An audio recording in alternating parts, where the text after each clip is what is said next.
We've heard from many exorcists warning us about how demons actively seek to destroy marriages, and I'm sure some of you will recall Father Ripperger mentioning this in the past. One of the things that the demons have done phenomenally well at is convincing people that children are in fact evil and not good. They're not good, right? Why would you get married and have children, right? Or if you have one or two because you kind of want to fulfill that satisfaction, but don't have a lot of them.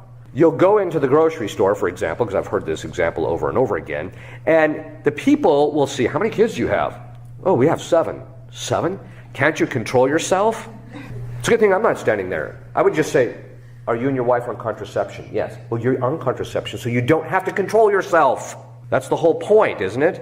It's the inversion, right? Demons constantly invert everything. And compare the kind of reminders or marriage advice you'd get from Catholic priests like Father Ripperger with what a divorce lawyer like this one would tell you. As a divorce lawyer, I can tell you that you should not marry for love. If you choose to marry for both love and money. Being poor can destroy love faster than infidelity ever will. I watch relationships crumble every day because people thought romance alone could pay the bill. One of the dividends of a good marriage is financial stability. Love feels magical until rent is due. Love feels deep until debt enters a chat. Love feels eternal until someone can't carry their weight and the other person is forced to become the emotional, financial, and logistical backbone of the entire household. Nothing kills chemistry faster than constant stress. Women are taught to prioritize love above all else, and men are taught to prioritize stability. And that mismatch is why so many women end up resentful and exhausted, while men end up shocked that the relationship collapsed. He thought love was enough, and she thought love would be the reward after the hard work. Neither realized that without financial security, both of them would slowly suffocate in the same room. I see women walk into my office saying, but we loved each other. And yes, they did. But love doesn't stretch a paycheck. Love doesn't magically fix a partner who refuses to work. Love doesn't turn a financially reckless man into a stable one. And love definitely doesn't replace a retirement account. Marriage is not just a romance, it's a business partnership. Two people joining finances, debts, assets, responsibility. If one partner is irresponsible, the entire household suffers. If one partner can't manage money, the other becomes the default manager. And when one person carries everything, love turns into labor. People hate hearing this, but it's true. Money supports love. When you have stability, you can focus on building a life together instead of fighting to survive. Love is essential, but it's not enough. Look at how he spends. Look at whether he saves. Look at how he treats obligations. Look at how he behaves under pressure. Because the man who is careless with money will eventually become careless with you. Marry for love, but also marry for financial intelligence as well, because you deserve a partnership that feels like freedom and not a rescue mission. If someone tells you that marrying for both love and money is shallow, just remember, the people who say that usually have neither. My uncle recently decided to remarry, but he and his wife are still married and haven't even separated. I voiced my objection and told my family that I won't be attending the wedding, and you can imagine the drama that ensued. But just as I wouldn't attend a same-sex wedding, I also don't want to participate in celebrating what I believe to be sin, knowing that my aunt, my uncle's wife, is still alive and that, in the eyes of God and the church, they remain husband and wife. So a lot of people come to me often saying, Father, can I pay for an annulment so I can get remarried? It does not work that way. First of all, I don't know of any dioceses that are charging for annulments. I know we don't do that in the diocese I'm in. It's free. There's no charge. It's a service of the church. And the whole point is this. When you get married and you take those vows, you're saying, I will stay with this person till death parts us. Okay? And that's a vow before God in the presence of the priest and the congregation. And so the church takes this very seriously, and that's why the Catholic Church prepares couples for the sacrament of marriage. And so usually 9 months minimum. And so on the day of that marriage, the couples that I prepare know beyond the shadow of a doubt, this is it. You're saying yes to this one person, which means you're saying no to the rest of the world, that you're not going to be with them. And this is till you die. And if there's a problem in the marriage, even infidelity, that doesn't matter. You're still married to this person. Now, if there's some kind of violence happening and there's, somebody's at risk for their health or life, you can separate, but you're still married. And even if you get civilly divorced, in the eyes of God, you're still married. And that means you can't marry another. Now, what is an annulment? That's the question. Annulment means if you do separate from your spouse and you want to figure out if you were ever married at all, the church will do a deep dive investigation into the pieces of your life leading up to your marriage. All those from the day you met your fiance to the day you got married. And we look at all the components going into that relationship. And if indeed there was any kind of impediment to marriage that would have declared the marriage null, like somebody withholding some information from their spouse before they got married, that would factor into the decision in marrying them. Or let's say they're related too close by blood. Let's say they're first cousins. And we didn't know that when they got married. That could be that's a reason for an annulment. Let's say the man is incapable of committing the marriage act. The marriage would never have been consummated. Therefore, the marriage could be declared null because it was never consummated. There's many factors and there's many avenues to look at. But once the marriage begins, really everything that happens after the date of the marriage has very little consequence to getting an annulment, unless somebody withheld vital information about themselves that would have prevented the spouse from marrying them. And if that is unveiled after the date of the marriage, then that could be grounds for annulment. So just so people know, you cannot pay off the church to get an annulment. And it doesn't matter if you're rich or poor, if you have 0 children or 12 children. The church looks at the criteria for the marriage to make sure that the vows were in fact proper and consent was properly given. Another thing, maybe you showed up at your wedding drunk and you don't remember making your vows. That could be grounds for annulment because you weren't in a state of mind where you could fully consent to the marriage. So there's a lot of things, but you know what? That's why when we prepare people to get married, we want you to know this is it. And I ask the couples that I prepare at least a dozen times along that path. Do you understand? There is no getting out of this. This is going to be forever till the day one of you dies. And so on the day of their marriage, they know that. And they're committed.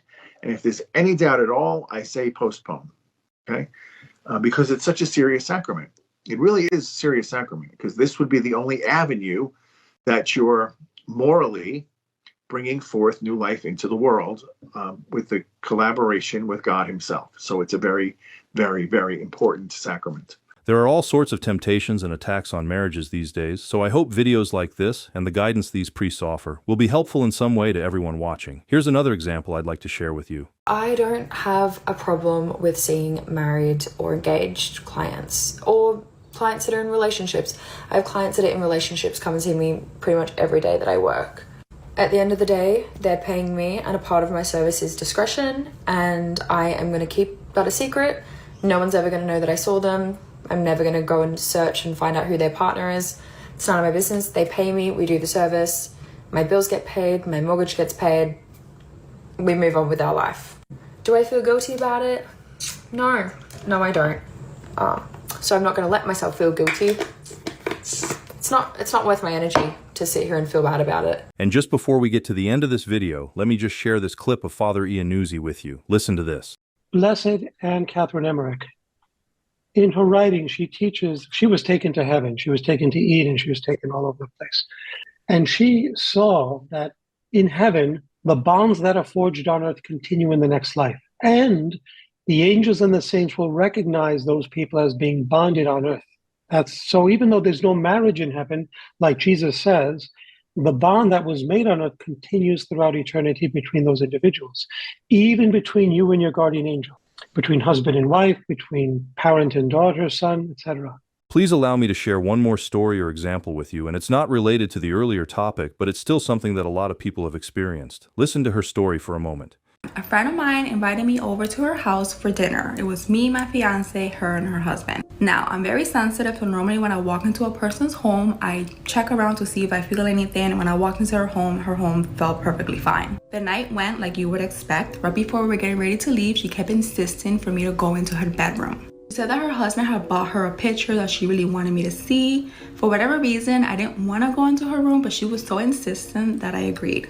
The minute I walked into her room, I felt it. It was almost like the air shifted, like the whole atmosphere changed. Like I was like almost struggling to breathe, and I knew there was something extremely dark in her room. I tried to like play it off and kind of make an excuse as to how I needed to leave the room right away. Soon after that, we left.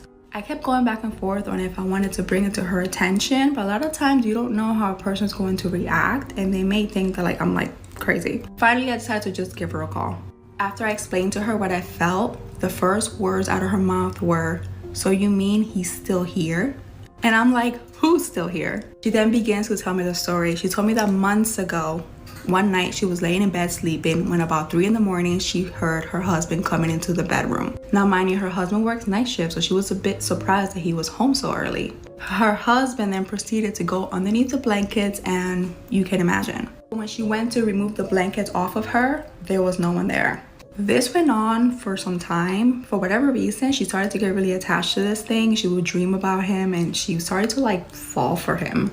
Meanwhile, this thing was literally sucking her energy off of her. She started to walk around looking like she was anemic. She had bags under her eyes. She then was always like covered in bruises that she couldn't explain. It got so bad that her husband had to like bring it to her attention and be like, there's something wrong with your health. Like we need to get you checked out. She finally decided to come clean, and he went and took her to church. The minute she went to church with this, they prayed over her, they went to her house, they blessed her home. And she says from that time forward that it hasn't happened since. Which I then explained to her that all that did was cause him to become dormant, but that he was still there. Like he's still there, he's just waiting for the opportunity to kind of swoop back in.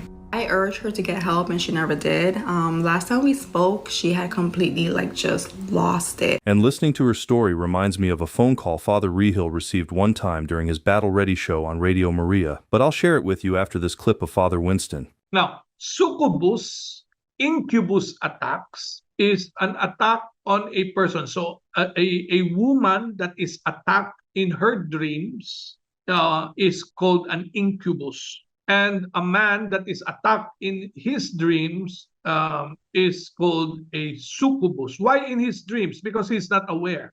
But sometimes one is also aware that he is being sexually attacked. So when one is sexually attacked, spirits do not have sex. Evil spirits do not have sex. So even a woman might experience being attacked by a male demon, but she can also be attacked by a female demon, a demon that pretends to be female, or a demon that pretends to be male. In the same token, that men can also be sexually attacked, meaning they experience that they are being sexually harassed or raped in that context, and they could not move. They are paralyzed. We call this night terrors, that the person cannot do anything, as if being paralyzed. And the person, the attacking evil spirit, would probably appear first and foremost, first as a beautiful woman or handsome man, and then seduce the person.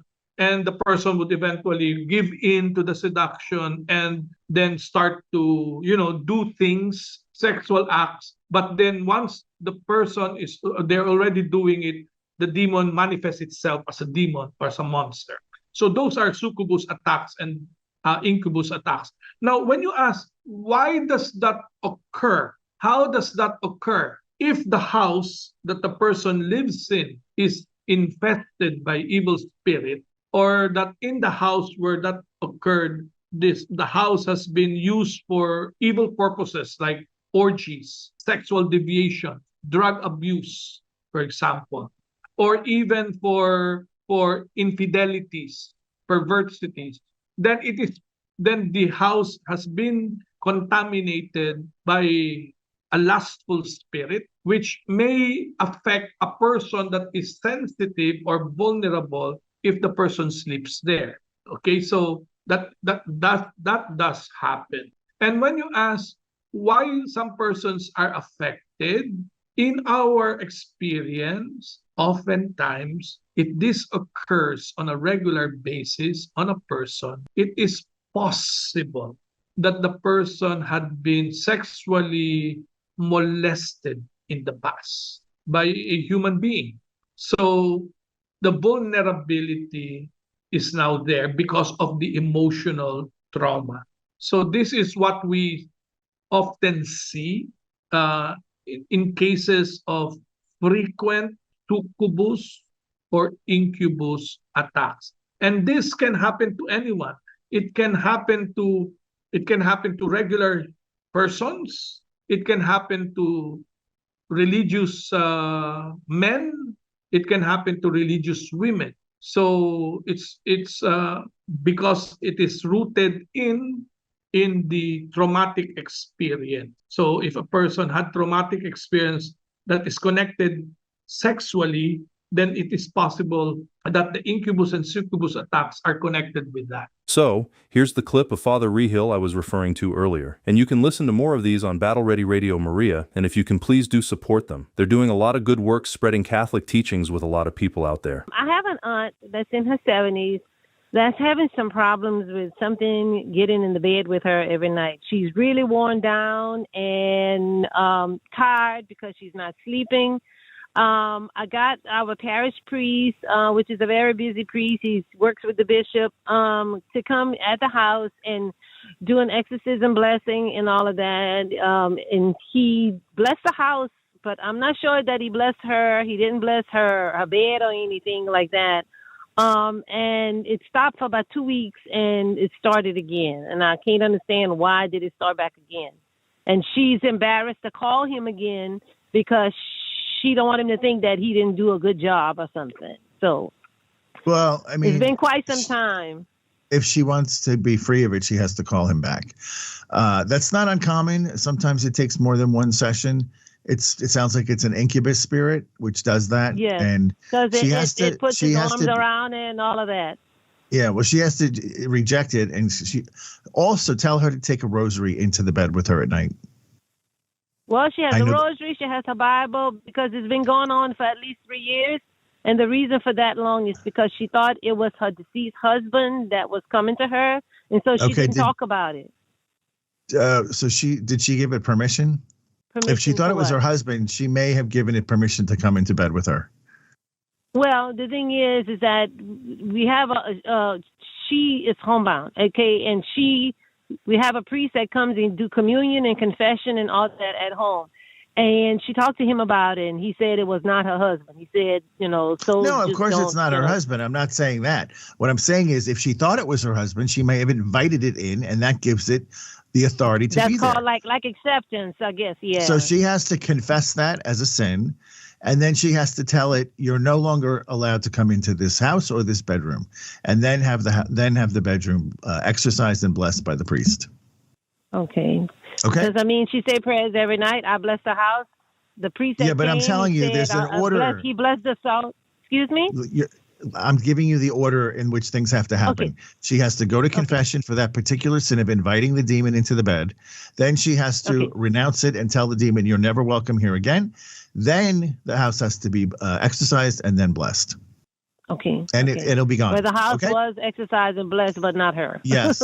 I'm telling you, the order matters because until she confesses it, that demon has a legal right to be there.